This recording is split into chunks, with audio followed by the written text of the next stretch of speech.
Baka puwedeng, ibahagi niyo po sa amin yung ilan siguro sa mga success stories dito sa inyong, program Paghilom, 'di ba, kung saan nagbibigay kayo ng mga psychosocial support at iba pa doon sa mga kaanak na mga naging biktima ng drug war. One story, yung bata siya, no?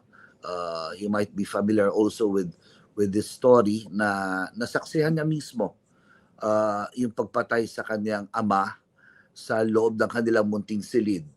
Tinanong ng ilang beses kung ikaw ba si Roberto, tago na lang natin sa pangalan ganon, at pilit sinabi ang totoo na hindi ako si Roberto. Pero walang habas, pinasabog ang bungo at binaril sa iba't ibang parte ng katawan. Nasaksihan ito ng bata, ng panganay na bata na anak. At sa katunayan na itapon yung kapatid niyang 4 na taon gulang sa pagbaril at saka lumisan ng mga salarin at sa paglisan nadinig pa ng pamilya na may nakakita, balikan natin. Sabi nung isa, medyo nagpadama ng awa na wag, kawawa naman yung mga bata. Sabi nung isang mastermind sa narrative na hindi tayo dapat matakot, Duterte tayo. So bumalik ang mga salarin, this time yung nanay naman ang nagmamakaawa. Nakahawak sa binti, ipinakikita pilit yung certificate na nagtapos na at na-rehabilitate yung kanyang asawa. Pero walang habas na pinaputukan sa isang palad, kanan na palad, sa leeg at sa bungo. At nung hinukay namin dahil mag-e-expire yung puntod after 5 years, hindi mabuo-buo ni Dr. Raquel Fortun yung bungo ng nanay. The eldest among them na nakasaksi ay nagdanais maging pulis. Consistent kahit anong tulong ng psycho-spiritual support. But come dumating yung isang kaarawan niya,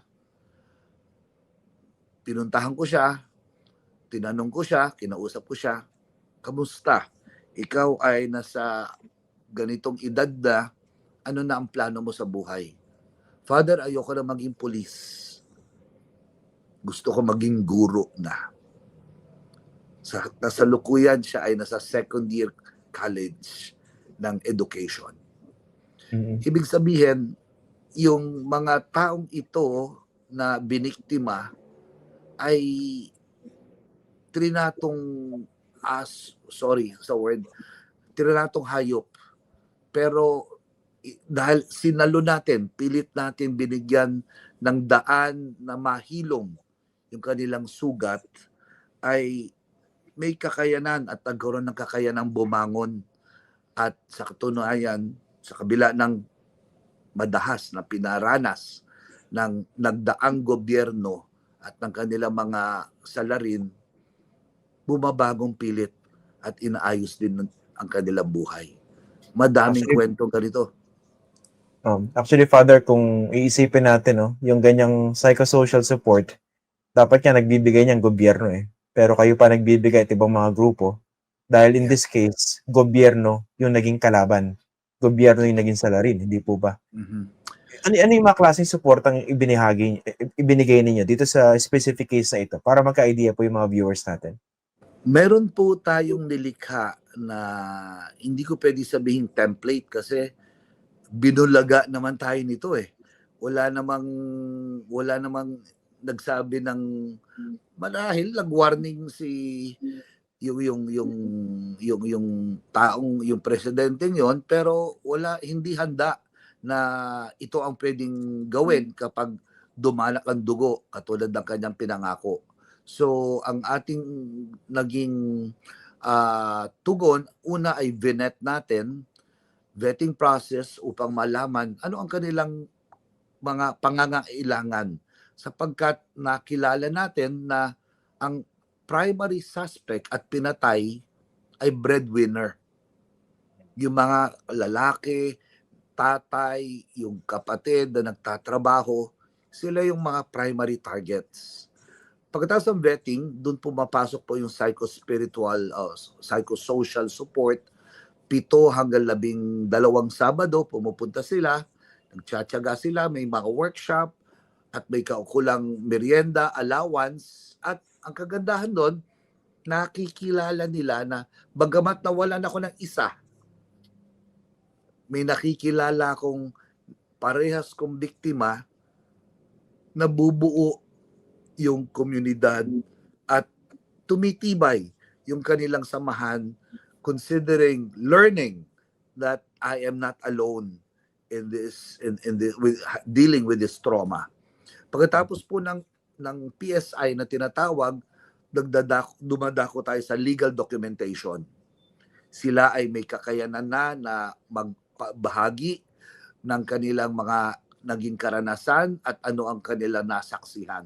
And this in turn becomes a sacred document, a legal document, or affidavit. The fourth and the fifth phase would be the education assistance and the livelihood assistance para sa mga widows.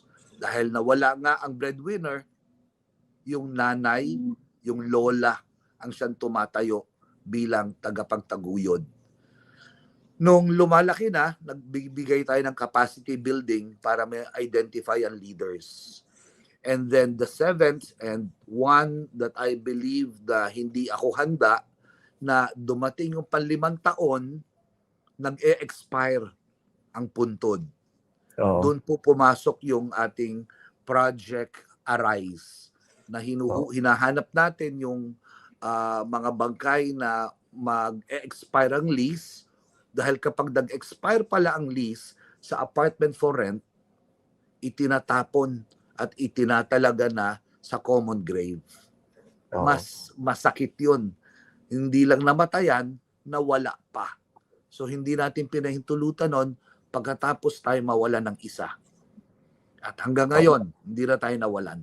Kaya meron din tayong columbarium para sa kanila. Ang tawag ay Dambana ng Paghilom. Okay. Doon nililipat po yung mga remains na nag-expire na yung lease doon sa mga sementeryo at hindi na mabayaran ng mga kaanak.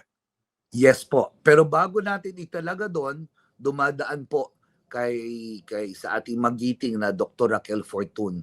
Paano naman po yung yung search for justice? Kasi 'di ba, isa sa mga masasakit o mapapait na karanasan ng marami sa mga kababayan natin, na biktima na, napagbintangan pa ng mali na akusasyon, 'di ba? Tapos pangalawa, yung pating cause of death, 'di ba? Dinodoktor sa maraming pagkakataon. O paano naman po yung naging tugon sa mga ganitong sitwasyon? Yung sa usapin na yung pag-tamper ng death certificate ay merong grupo na tumugon na pilit itama, ano? Pero sabi ko, meron ding wisdom na panatiliin nating kung ano yung nakasaad, panatiliin muna natin pansamantala na gano'n na, para maging malinaw sa publiko na kasinungalingan yung nakasaad. Hindi ko muna ipinababago, dahil kapag pinabago ay nabago na. Wala nang ebidensya pwede ipakita na nagsinungaling at tinamper ng doktor at ng kanyang mga kasamahan. Pangalawa, the legal documentation has served as legal documents na isinampa rin natin sa ICC at sa iba't ibang korte. Yung meron din tayong mga hinabol in the local courts, but katulad ng sabi ni Secretary Crispin Remulla na hindi gumana, inutil yung korte nung nagdaang administrasyon at hindi nabigyan pansin at hindi nagkaroon ng tamang pagtingin ng tapat at may katarungan yung yung korte nung nagdaang rehimen. So ngunit ngayon ay maganda ang suporta na binibigay at makikita po natin to sa International Criminal Court.